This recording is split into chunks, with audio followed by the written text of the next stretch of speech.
Hello, everybody. Hello. Hey, Eh, all right. Hey, glad to have everybody, and glad to not have to be in the car. Uh, uh, um, that was last night. Last night I was in the car, but today I'm back on. I'm no longer in a new moving vehicle, so I'm okay. Any questions before we jump in?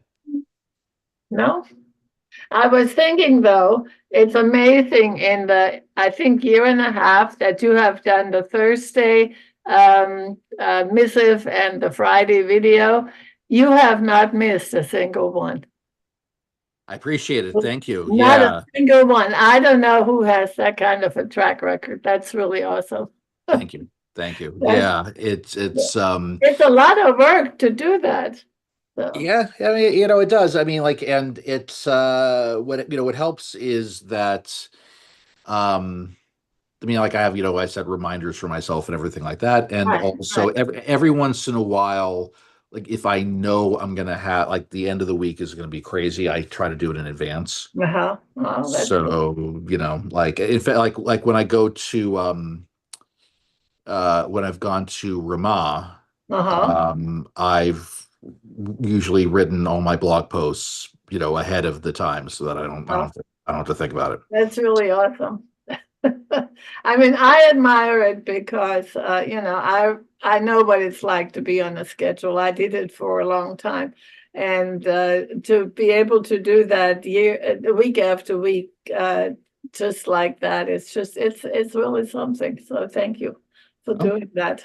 So, and appreciate it. I love reading the blogs, and I love listening to the video. hmm So. This something you've done all along, or just since you've been the rabbi at Heskemona? So yeah, the blog and videos that was something that I started. Well, I mean I've done that throughout my time at Heskamuna. I the the like a weekly blog was something I did. Um, let's see. Then I blog, is that one of the Yeah, is that one of the video Zoom classes you do, or is that something different? right. So I did a blog for 8 years, which I think is still up. It's Yeah, it is. It is. I Yeah, 20 love from them. 2015 to 2023, which was mainly comments on the tour on the weekly Torah portion usually. And then, I would every once in a while there'd be something different. I stopped that in 2023, and then started a new blog shortly thereafter, like once I started working at Heskamuna. In terms of the videos, that's something that I started when I was in Buffalo in 2020, when somebody had as you probably remember, that during those early months of the pandemic, we were all trying to figure out how are we going to be able to keep uh, just keep people engaged and keep people involved. Um, and so the video was a big way to do that, or was considered at least a way to do that. Somebody suggested it, and I started to kind of do. I started to kind of just talk for a few minutes, every week, and which is something I kind of tried to do here. And then I thought to myself, all right, I need to have like a hook of some sort. So, um, so I've been doing these conversations about Pirkei Avot, things like that. So, well,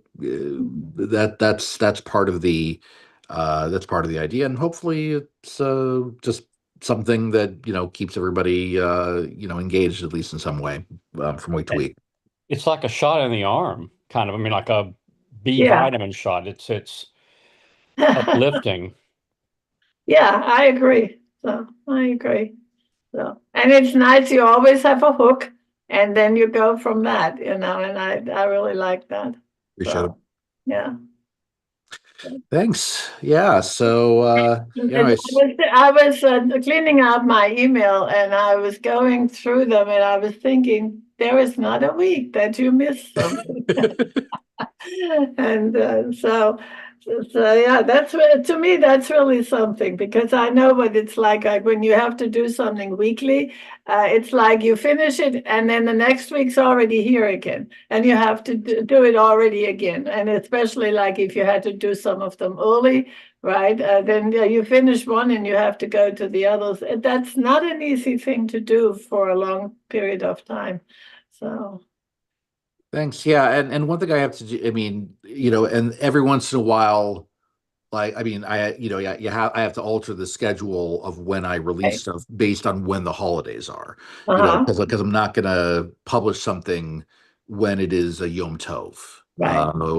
So so in that case, when there's a Yom Tov on a Thursday or Friday, like what we're gonna have for Passover, beginning of Passover is gonna be Wednesday night, and Right. there's, so I'll be doing it early. Yeah. So, but yeah, but Yeah. Well, thank you for doing that. That's a lot. Mhm. okay. Well, my pleasure. I'm glad, and I'm glad to know people are tuning in. Yeah. Or, so all right. All right, let's bum.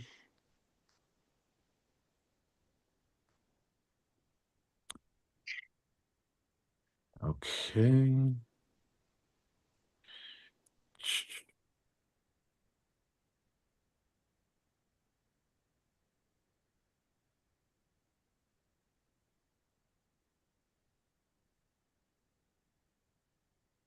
I have to say, I was very very appreciative that we were able to get through the whole conversation about uh flatulence in a very mature way. I'm glad that we were able to do that.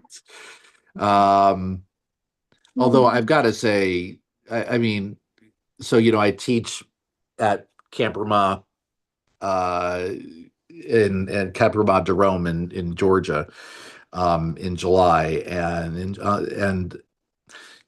maybe I should do a class about this. Maybe the teenagers will be like, oh, this is now I'm excited to go to class. So maybe I should just call it, gross things that, gross things in Judaism. That's your hook. Yeah, you know what? I mean, maybe they'd be into it. I don't know. All right, so we started on this part. Let's see. Okay. So now we started talking about if you're like when you're allowed to interrupt your prayers when there are things that are happening, like external things are happening beyond your control, which I mean, follows in the conversation we had last week. So this is, I mean, this scenario, of course, makes me very squeamish, right? That even if a snake is coiled around one's heel, one should not interrupt. If you're saying the if you're saying the Amidah, you can't interrupt even if there's a snake around your heel. But one may move to a different place so that the snake falls off one's leg. But look how exact that is. Yeah. I mean, I guess they really had snakes. Yeah. Yeah. And I mean, look, you got to figure that, in the 16th century, animal control was not as, prominent, prominent necessarily. So this was a risk. This is something that could have happened, right? However, regarding a scorpion, one interrupts because it is more prone to do harm. And so to a snake, if one sees that it is angry and ready to do harm, one interrupts. You know, speaking of Camp Rama, I mean, there have been times where, like we're in the middle of something kind of solemn, like, or prayer or whatever it is. And then you'll hear and then it'll be completely bogged down because of a shriek from someone who sees like a spider, and not like a tarantula. I mean, just like a little spider, like a harmless thing. So, and by the way, and I'm not trying to imply that this would only come from girls. I mean, boys too. I honestly like uh, any the overall principle at camp is that uh, any for the campers, when we're doing something, kind of serious, any distraction is a good distraction. They will use any possible way to get us off track. Well, is So, this written like during the time of the temple, stuff like this? Because I was getting like to talk about an ox. Is just this standing out in the middle of the desert somewhere, or in the temple, or just during synagogue times? This was written. so the person who put this together, so his name is Joseph Caro, and he lived in Israel, in the 16th century. So it was certainly post temple, but it's also not in in our times, in the our times of many modern conveniences.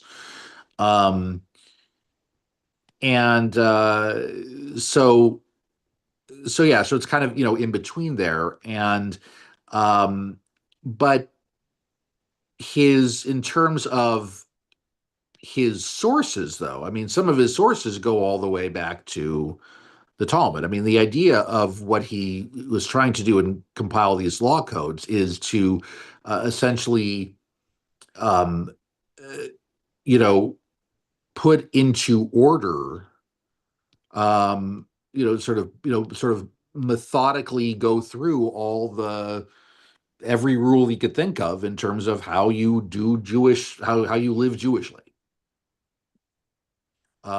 So that was so that this is part of it. Where was this though? Was this talking about in your backyard in a synagogue or what? Excuse me. This stuff's going on. Yeah, I mean, potentially, yeah, no, I mean, potentially anywhere. Because like, yeah, potentially out. Yeah, I mean, it's a good question. I mean, but you're potentially outdoors, potentially indoors, potentially at home, potentially at a synagogue, where again, uh, the modern conveniences, were still probably kind of limited at that point. So yeah, this could have been this was sort of meant for anywhere. Um, but I think there is Do they have synagogues there? I mean, yeah, I just can't see going to any synagogue and run into a snake. And then they start sure. talking about an ox, and I think I'm going to see an ox coming down the road, or into the synagogue. Right. So Joseph Caro lived in an area of in a city in Israel called Tzfat. Tzfat is a beautiful town that is mainly like on, I mean, and it's pretty much like, and it's basically on a gigantic hill. Um, the ent- the entire town, as I understand it, is like pretty much on a hill, and like you're going, I mean, and in a kind of a mountainous area. Um, so and I remember, like, I mean, I've gone to, like, I have gone inside the synagogue where likely Joseph Caro and his contemporaries would have prayed, and it was, I mean, it was certainly a more ornate and well kept building than the individual homes. But still, it's like it was, even with the best technology, if you will, and the best conveniences of that time period. I mean, there was, there were limits to, um, how insulated it could be from the rest of the world, right? I mean, if you, by comparison, I mean, if you, look at, if you've like gone to, some of the palaces and, of like, let's say in London, right? Or Paris, places where royalty would live, 200-300 years ago. I mean, like there were things that obviously were definitely nicer than your typical home, individual family home, but as a reminder, I mean, they didn't have indoor plumbing. No one had indoor plumbing, at that point, so they had all these different, I mean, there were limits to how clean these places could be. Yeah, and also, I mean, we have synagogues back to the first century, like Beit Alpha, that have mosaic floors. But I imagine that not all small synagogues had floors. It may have just been a dirt floor. Yeah. In which case, and I imagine that the doors were and windows, if there were windows, weren't that tight, and that any kind of small animal could have gotten in, and a snake certainly can wend its way into tiny places, and through tiny places. Yeah. So. Yeah. I mean, and look, unquestionably, I mean, this was not a circumstance. I mean, it's not the kind of place we would necessarily feel 100% comfortable today in terms of, again, the modern conveniences that we've grown accustomed to. But and again, I've talked about camp numerous times, already today, but being at camp is and doing Jewish things at camp is first of all, it's like you're getting back to nature, or at least closer to nature, in many circumstances, where we pray in, many times either outdoors or in a place like sort of like different, sort of gazebo areas, if you will, right? Where maybe there's a roof, but, it's open on all sides, that sort of thing. And so it's kind of a return to nature, and also a reminder that, you know, being Jewish is something, observing Jewish life is something that is portable. It's something that can happen, and that can take place pretty much anywhere you go, um, which is a vital part of Judaism's survival.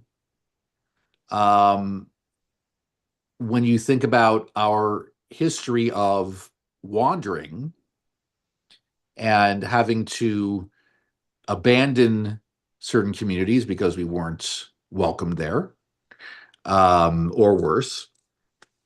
And so we've had to pick up and move a lot, and sometimes be on the go. And the great thing about being at camp, or is just this little reminder of ways that we've kept Jewish life alive, even in circumstances that aren't, 100% always comfortable. Um, and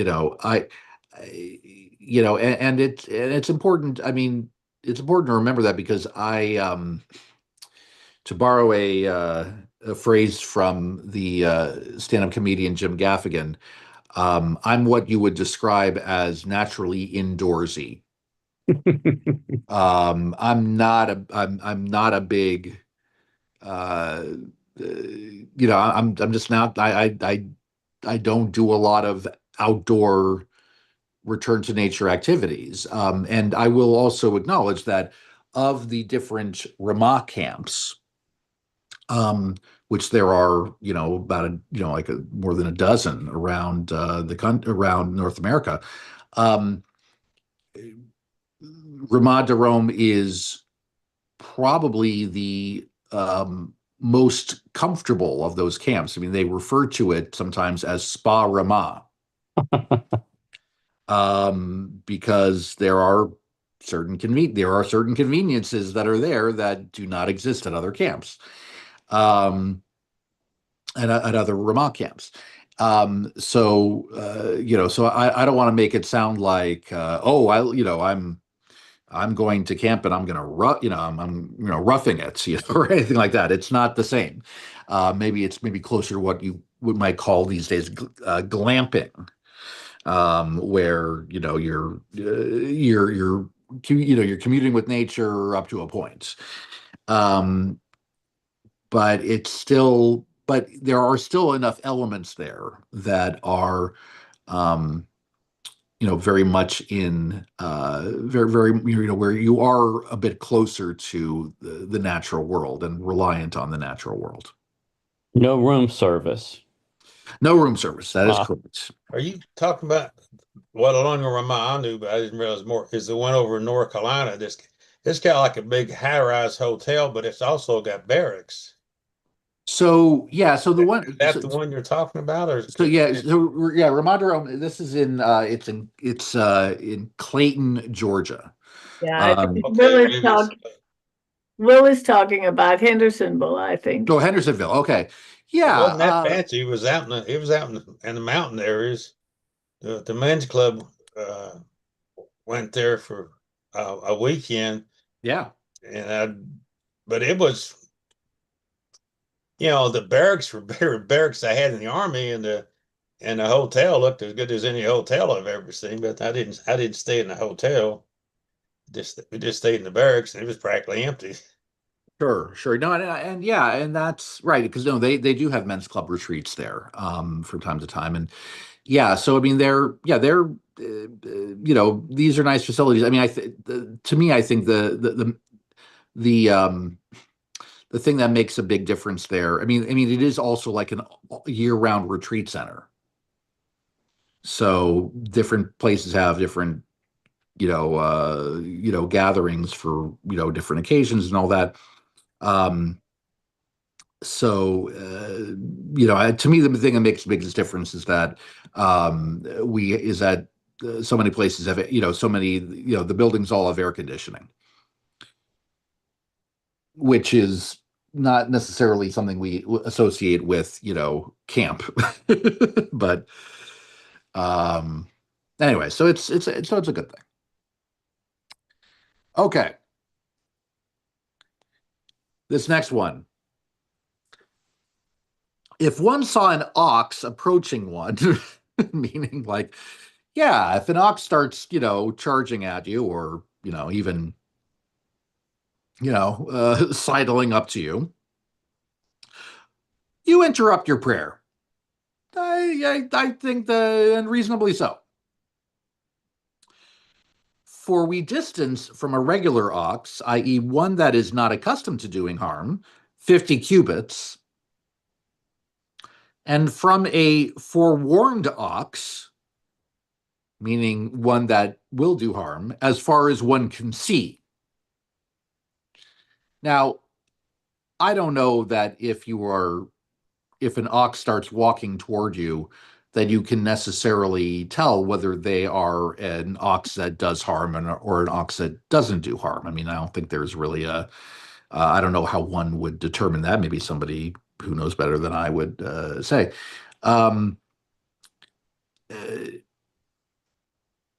but if oxen in that place are known not to do harm, one does not interrupt. In other words, if you have oxen that are, to use a modern phrase, that are more chill, that are more relaxed, I guess. But again, you'd have to know that. you'd have to know that, oh, the ox here are more, let's say, domesticated. In that case, if an ox is, if those kind of oxen are near you, you're probably okay. But if you aren't sure, then yeah, you should pause and look out for your own safety. Um, uh, you know, um, I recognize that sitting here and thinking about, you know, about oxen coming up to us during synagogue. Yes, okay, this is not necessarily something that we think that we have to deal with today, but like, but you can maybe apply this to to people, right? That if there are people that you're maybe suspicious of, or somebody that who poses potentially a threat, then you might want to give pause. However, if it's somebody that you know personally, and you're like, okay, well, this person's not gonna, not a my well-being, then if they're near you, you just keep going. So I think that may be the more practical matter, at least in our day and time. Well, you haven't got to, Jim, but you might. But it wouldn't matter to me where I was, that I was in the synagogue, or and somehow a dog or a cat walked in and walked up to me, was friendly. I would stop and pet it and try to move it on someplace besides the middle of the service. But I wouldn't just ignore it. It's probably against the rule, but sorry, I'm got a soft heart when it comes to animals. Don't know if Sure. I'd make up of an ox, but dog or cat, yeah. Yeah. And so what I do find interesting are these like emotional support animals. That, I mean, I've been in synagogues where they have them, and my understanding, and I'm not, fully versed on emotional support animals, but that there are certainly some kinds that you're really not supposed to pet, because the idea is that they're doing a job. And That's they're about permission. I mean, I've worked with people that have not emotional support, but like quadriplegics that had dogs and stuff. They're service dogs. Yeah, yeah. service dogs. When they would come to see me, I would have to say, is she off duty, or better before we get down to business? And they'd always say yes, but you always ask permission. Yeah, The yeah. emotional support are highly questionable to me. You can get a tag and something else to support on it, but it's not the same thing as somebody that needs physical assistance or Right. blind dog. But these more support dogs, they could just, send anybody's little lap dog that they can put a tag on or vest on says that.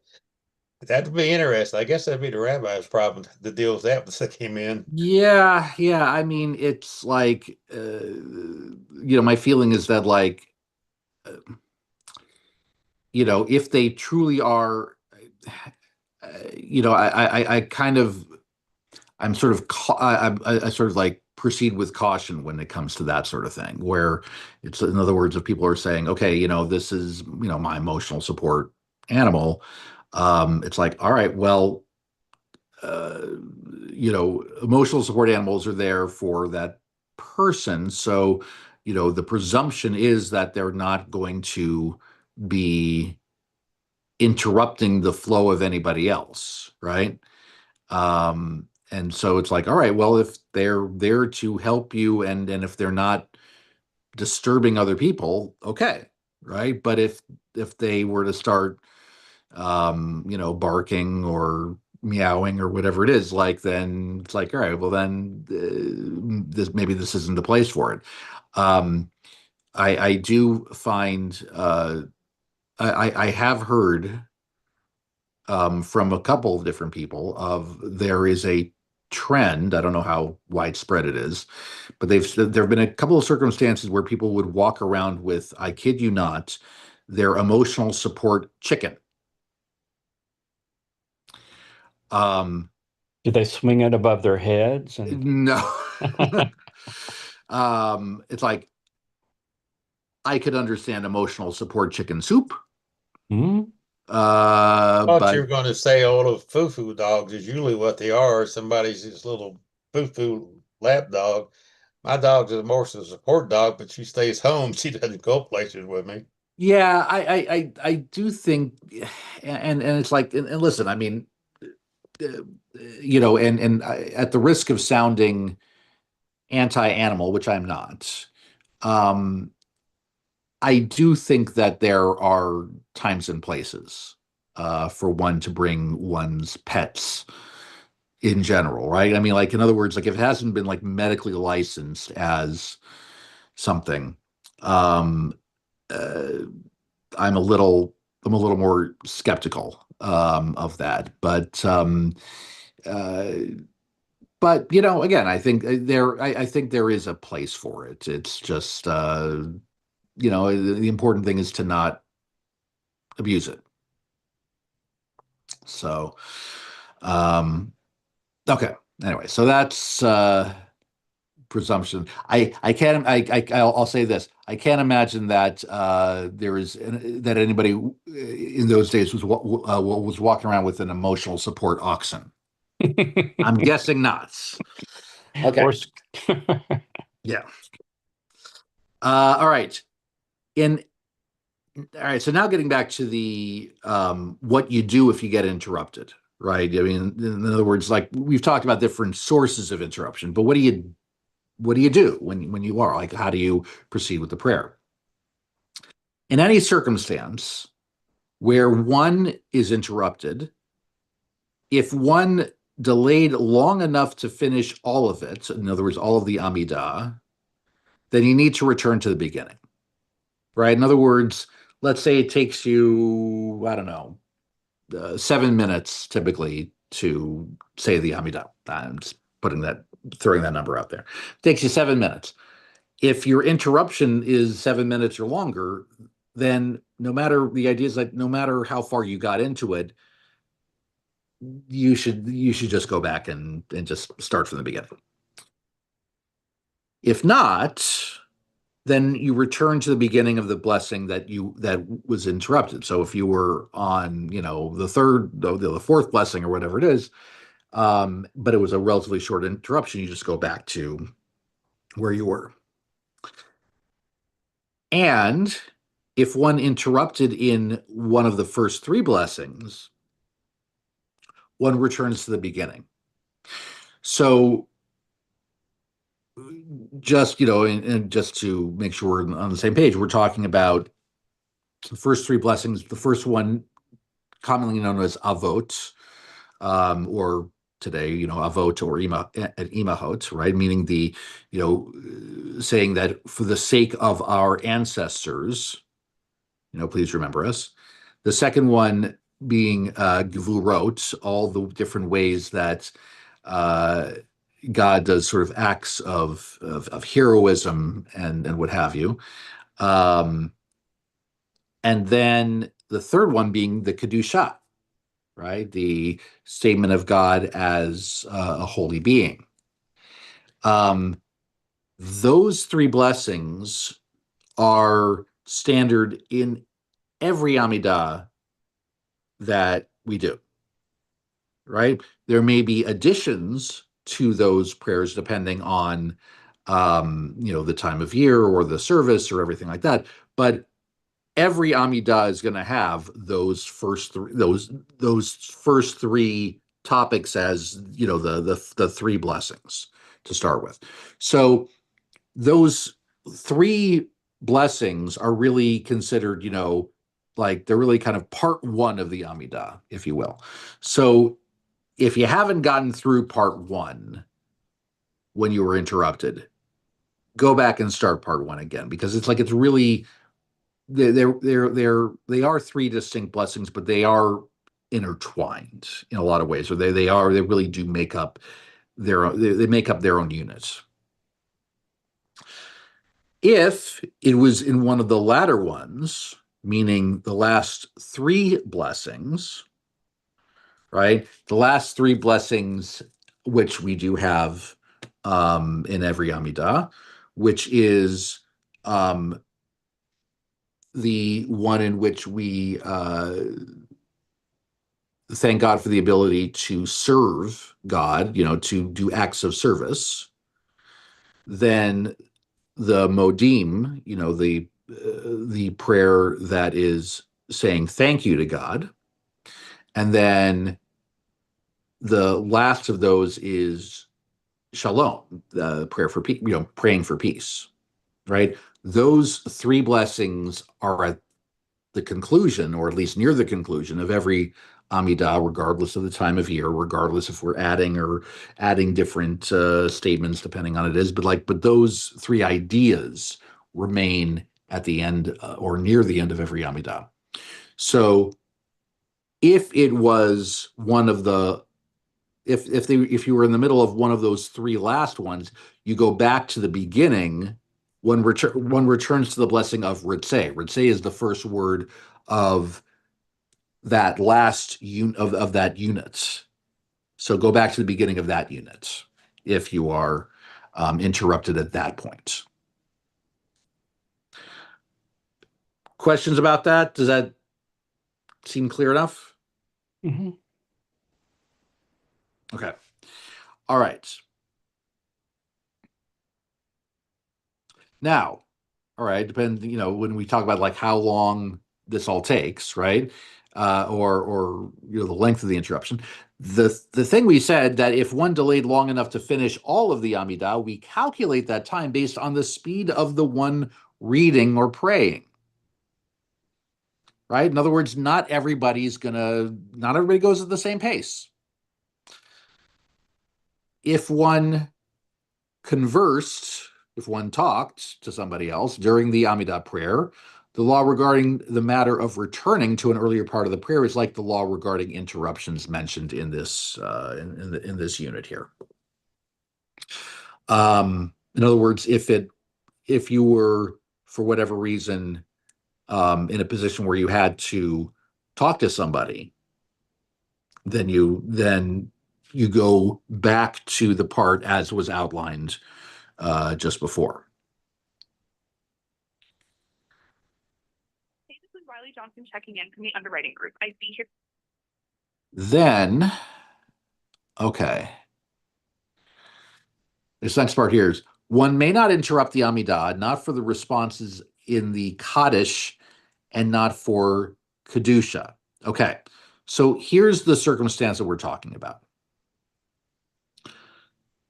There are all these different scenarios for when, for when you are praying, that you may be praying a part of the service that is behind where the rest of the congregation is. Just a few days ago, looking at the piano together, I wanted to get a hold of you. I'm going to be making a trip to Knoxville today to drop off a check for you.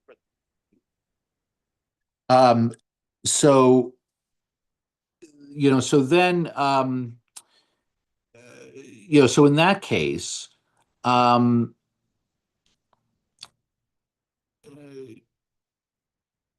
let's see. Okay. So in the case where, let's say you're saying the Amidah, and the rest of the congregation is doing one of the Kaddishes, meaning they're saying Kaddish Shalem, which is sort of the bookend of like the sort of the end bookend of a part of a service, or let's say the mourner's Kaddish. And if you're still reciting the Amidah to yourself, according to this, you don't interrupt your recitation of the Amidah.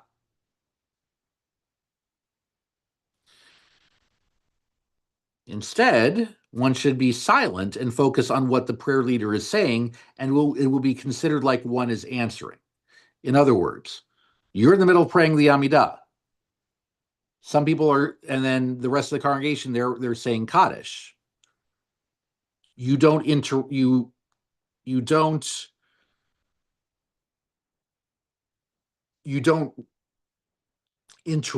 other words, you don't respond. You don't say Amen. But you do stay quiet. Like you basically pause your reading so that other people aren't like everybody is at attention when the Kaddish is recited. Does that seem okay? In other words, this is not an interruption. Like you don't interrupt. You just press the pause button and kind of just wait until that prayer is said, and then go on from there. Now, it says if one is standing during one's Amidah prayer, and they called that person up for an aliyah to the Torah scroll, one does not interrupt. Okay, so here's a different circumstance, right? You're reciting the Amidah,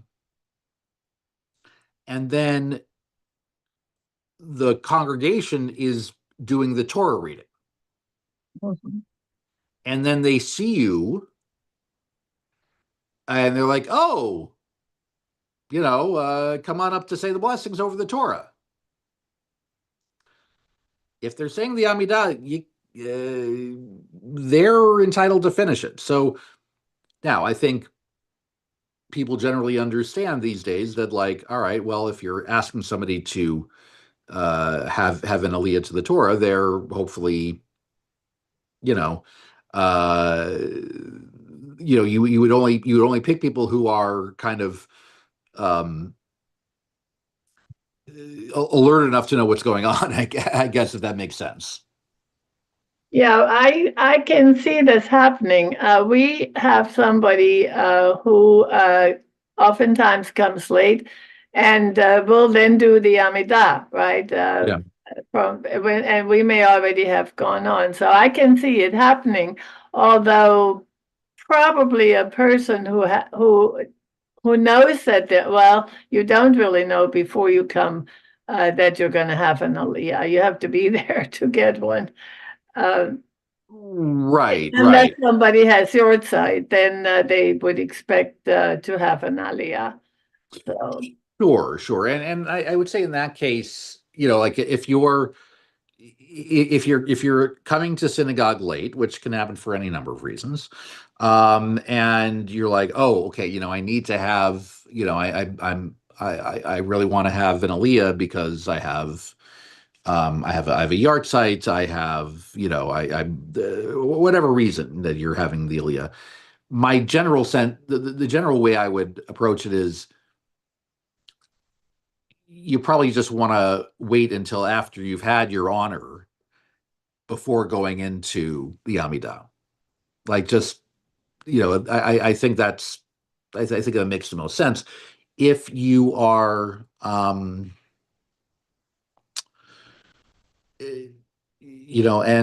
again, like, we generally try to sort of scope out the room and make sure that you're kind of with us, if you will, before giving an aliyah. But it does happen sometimes that, like, the aliyot, the honors to say the blessing over the Torah are handed out in advance, and so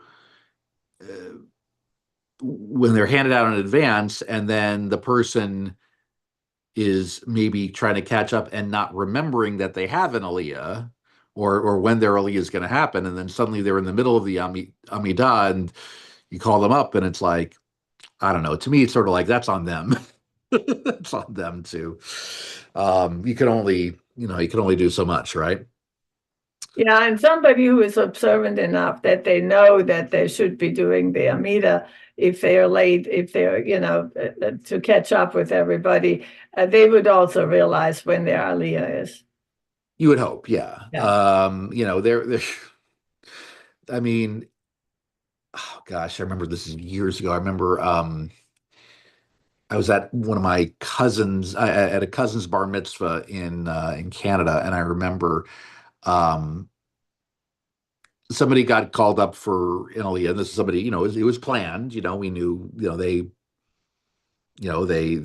were told beforehand they had an aliyah, and they were just kind of staring out into space. They were just kind of like, oh, like they weren't noticing, they weren't realizing that their Hebrew name had just been called, and um, and so and I'm not, this isn't the person's real name, but like finally the rabbi is like, it's like this person had been called, and they're just kind of sitting there out in La La Land, and finally, the guy, Joe Schwartz, so like oh, okay, and he, walks up, and as he's walking up to the table, the rabbi, he can't help himself, and he says, Joe, sorry to wake you up from your nap. He just was sort of like, it's just kind of a funny thing, but yeah, I mean, I guess the moral of it is stay alert out there. um, and then, okay, so this last part here is about a particular part that you may or may not deal with in the Amidah, or may or may not know. After one finishes the 18 blessings of the Amidah, but before one said Elohai Netzor, and we'll talk about that in a second, one may answer other people reciting the Kedusha, the Kaddish, the Baruch Hu, etc. All right, what are we talking about?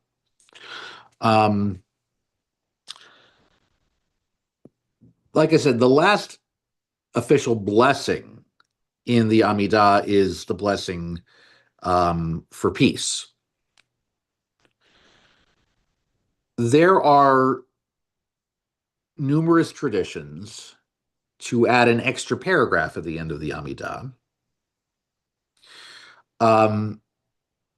which is often understood to be sort of an individual meditation. There are different versions of this that you would find in the prayer book. Most commonly, the one in which starts with Elohai Netzor, which is a statement of, God, please keep me far away from evil speech. That's the main theme of it. And that paragraph ends with Oseh Shalom b'mramav hu ya'aseh shalom aleinu v'al kol Yisrael v'imru amen. The statement of, may the one who creates peace in Israel create peace, create peace for everyone, all of Israel, and then v'al kol Yisrael tevel, as well as to all people.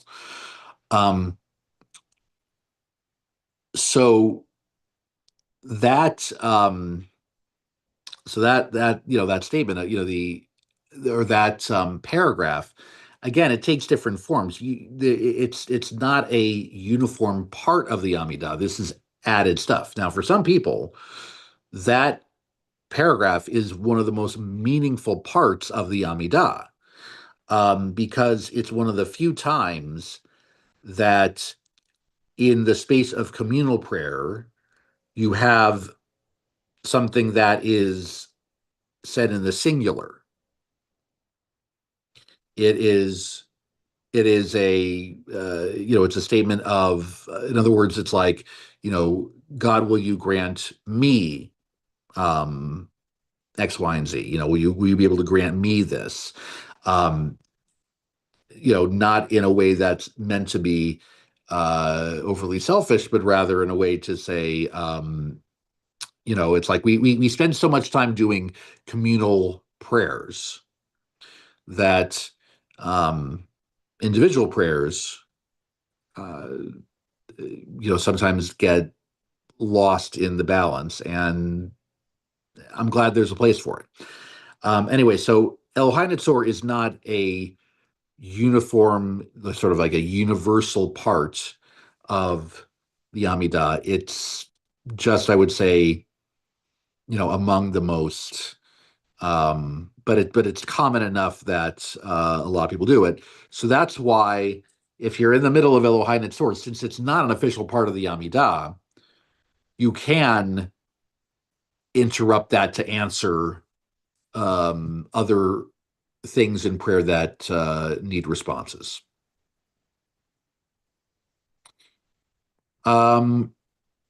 Okay, let me see. So Yeah. when Joseph Caro wrote this, did we? It was still the Shmoneh Esrei, like 18 blessings, but today we do 19 blessings, right? Yeah, I don't. Yeah, so it's funny How because does that all work out? yeah. How is it 18 and how is it, we call it the 18 blessings, but there's really 19. I believe I can't say that I can't say this for sure. I'd have to look this up, but at some point, I believe it was in the Middle Ages, Uh-huh. a 19th blessing was added to the middle of the weekday Amidah. Right. And that is the one, the Lamal Shinim paragraph, which is essentially this prayer to God to uproot our enemies. Mhm. And as I understand it, if I remember correctly, it was a response to um, anti-Semitic Yeah, activities. the Crusades, yeah. Yeah. Yeah. Yeah. So it's, in other words, like, God, please fight back against these people who are, actively trying to do us harm. And so, again, very understandable that that would be part of our service. But, but they put that in, but true to the way many, the development of Jewish prayer in many cases, they didn't want to take anything out. Right, but what I'm thinking is it something, oftentimes Sephardim don't address all the issues that Ashkenazi Jews have. So is this something, since Joseph Caro was Sephardic, is this something that he might not have considered an important part of the Amida? And the Sephardim don't do it? I don't know if the Sephardim, I never checked if they do it or not. But is it something that applied to Ashkenazi Jews primarily? That's an excellent question. I don't know. I don't know. No, That's a great question. yeah. Well, thank you. Well, Sure. Yeah. I mean, I wish I could give you across more. anything, if you can ever come across anything, I've always wondered about that. I knew, the 19, but I never quite saw as clearly as when you just explained it, what that is about and why it might not apply to somebody who's Sephardic. Right. No. Exactly.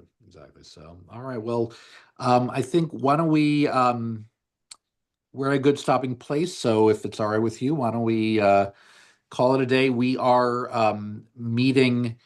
We will have lunch and learn again next week. At this time, I will be in Knoxville, so you are welcome to join me at the synagogue if you like. Yeah, I plan to come in person. Awesome. But the Zoom will still take place as usual. Right. Okay. All right. Have a great day, everybody.